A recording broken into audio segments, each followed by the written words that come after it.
Sei bastate. Se bastate una canzone. Una bella canzone. Una bella canzone. Hello. Oui, bonjour. Bonjour, bonjour. Qu'est-ce que vous faites? Comment ça va? Noi într-unul, știi?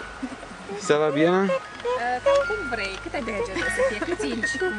Câți inci? Oh, Pașa. Oh, Pașa. Jumătate de incișor. Ce faci, bebe?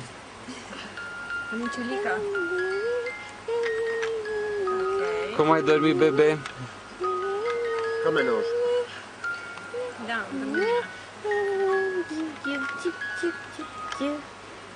Și voi de grija lui nu dormiți, a? Da. Că e poziția, contează, știi, să nu intre perna în nas, să nu, așa, diverse. Păi, nu mai bine luam un pătuț la burlat? Nu l-au luat încă? Păi, a zis că nu, de aia nu l-a luat. Deci să-i dau telefon să-l ia? Da. Păi, așa. Dar unul de la care se pliază, știi, există de la care se pliază. Mi-aduce aminte să le dau telefon. Da, că eventual se poate Ce să să ia. se mai plieze? Îl băgam, stă cât stă și îl dă. Ce doar nu stau cu el. Nu, sunt de la care se pliază acum, după aceea poți să vină la București cu el. Dar nu știu dacă... A, pentru asta? Da, să doarmă și Cât mai aici. stăm, da, corect. Nu, sunt din... Dar n-au însălcare. Încet, Și mama. nu sunt destul de mult. Aici, puiul. Stai, mama, nu mișca acum.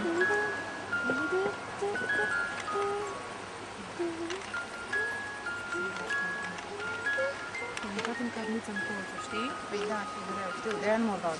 Am vrut și eu să... Da, e forfecuță bună, Dina? Și vreau să-i iau curăț și după N-am aia să-i curajul. tai teliciparea.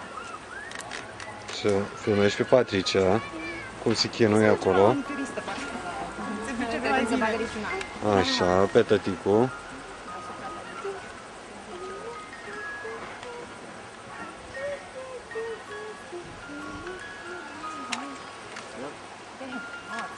Gata? Dar el nu este, el are munițele, uite, e până la 50 să cred că da.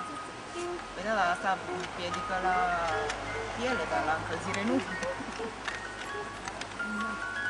Ah, soarele arde. Dacă mai am un colț, mami, lasă-mă un pic. Da? Vedeți? Vedeți ce face? Ok. Să vedem dacă facem ceva cu teliciparea. Stai, nu mișca.